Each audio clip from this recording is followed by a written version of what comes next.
Welcome to week number 9, and yes, this t-shirt looks pretty damn awesome. Hit the link below if you're interested in buying one of these t-shirts. This is what's in the back, and of course, this is what's in the front. Shipping worldwide, link below. On to the main stories of the week. We have quite a few to cover, but let's cover the iPhone 4 because that is one of the most important devices in Apple's pipeline. Shortage of the iPhone 4, there is no question about it, and it's because of these people here. Now, these people queue outside Apple stores just after midnight in order to secure an iPhone 4. Why do they queue up 12 o'clock in the morning? That is the question. They queue up because they buy the phone, no contract, and then they sell it to people or businessmen, shall I say, in China, in the Middle East. A lot of money, a lot of oil. Chinese economy is booming at this time, and it's not available in some parts of the world, especially the Middle East. And if it is, it's very, very hard to get. So, why not get it from the UK? No contract. $499 is the base price of the iPhone 4. But then there's probably about a £200-300 markup on it, so a tidy sum. And the Daily Mail found out, they investigated, and definitely from this picture you can see. And my local store, the Glasgow store, still has a reservation, a priority list that they're working on. You can't walk in and get an iPhone 4, so it's kind of strange. A few months down the line, they're still struggling with stock. So if you're thinking there's a huge surge of people wanting to get an iPhone 4, that is probably a tiny thing, but the major thing is these traders or these gangs are queuing up or buying up all the stock to sell it to other parts of the world. So what do you think? Do you think this is something you would do? Do you think this whole idea, it's not illegal per se, it's legal, you can do it. But leave it general thoughts. Does your local store have any stock of iPhone 4s? And what would you do if you find one of these guys? What would you do? The second story is in relation to the Apple 27-inch cinema display. It's now shipping. It's available at some retail stores. Not all of them, but some of them. I don't know about my local one. I should probably go and check. I haven't been there in a whole 2 days. But, did you order one? What do you think? Have you had your hands on one? Am I going to be getting one? Hell no, not at that price tag. But, if I was in the US, I would probably consider it. But in the UK, there's no way I'm paying that amount. I might as well get an iMac, and I've said this before. But if you've ordered one, if you're still waiting for delivery, if you've been and seen one and said, wow, leave a comment as to what you think. The next story is in relation to MacBook, and specifically 11.6-inch MacBooks. Very interesting because the MacBook isn't due an update. The MacBook Air is hell yes due an update, and it's just over a year since the last time the MacBook Airs were refreshed. Digitimes have claimed today that Quanto, who makes products or Apple MacBook units, have received an order from Apple for 400,000 to 500,000 MacBook 11.6-inch units, and these will ship before the end of this year. So it's going to be very interesting because the MacBook really isn't due an update. It was last updated in May of this year, the standard white polycarbonate MacBook, while on the other hand the MacBook Air hasn't been touched.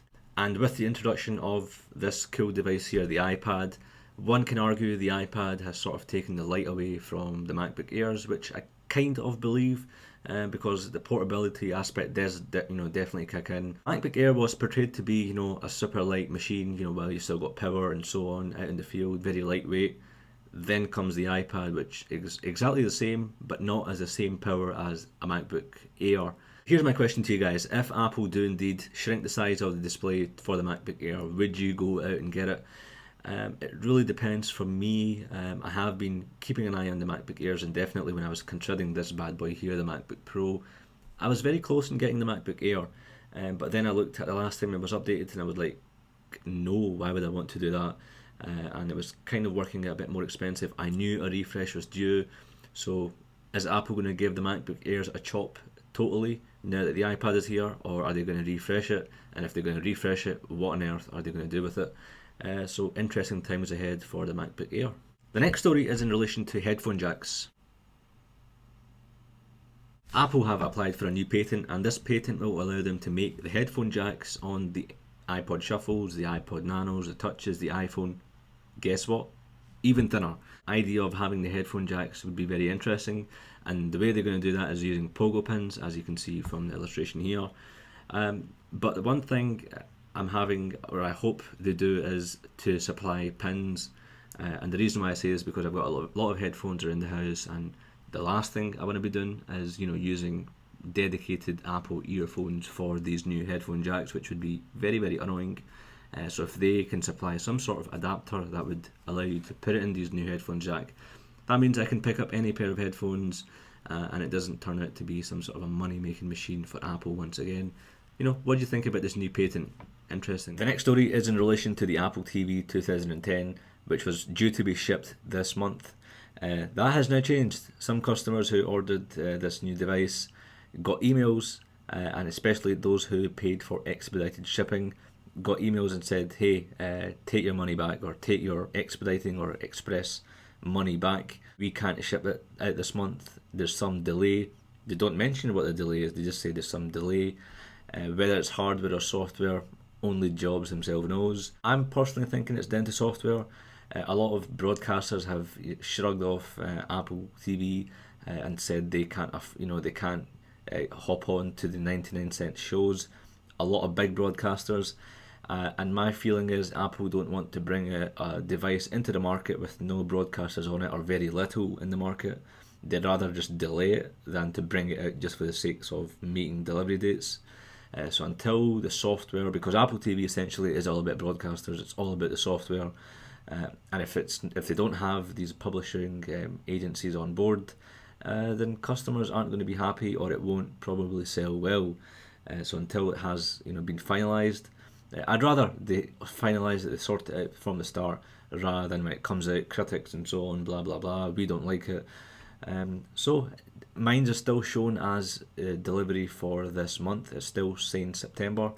That can obviously change knowing Apple's tracking system, although it's probably the best tracker when it comes to online shipping, but it can change.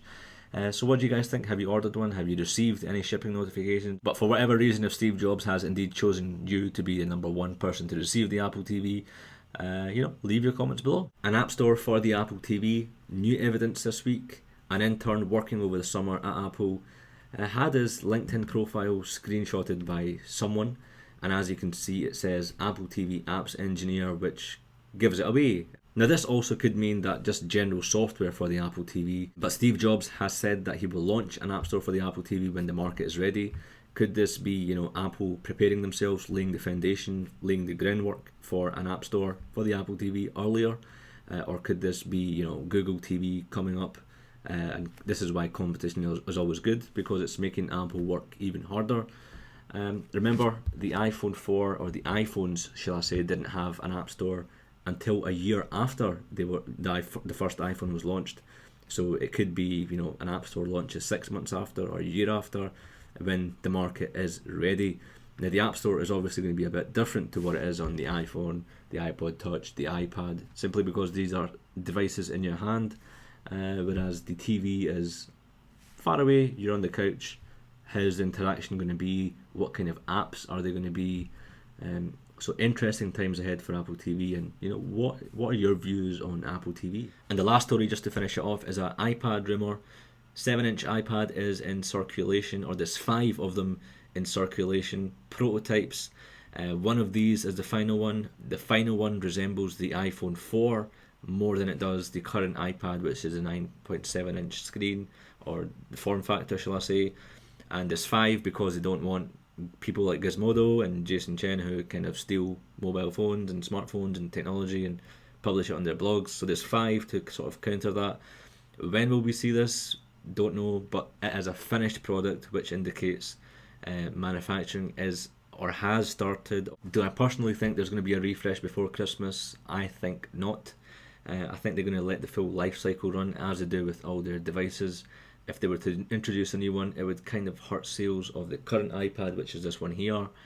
I think come March time, that's when we're really going to see the refreshes, the retina display, the FaceTime, the video camera on the back, as everyone wants. I don't think there's going to be a 7-inch iPad anytime soon. Probably about 4 or 5 months until you can get your hands on one.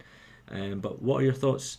And while I'm on iPad, iWork has been updated for the iPad. If you haven't already downloaded it, and I haven't, it brings a number of updates or features added to it. So yeah, leave your comments below if you have any for this week's Apple Weekly. And yeah, guys, thanks for tuning in. Remember, iGlaswegian.com. There it is here. And twitter.com/i6glasswegian, facebook.com/iGlaswegian. and I shall see you in another video. Cheers guys.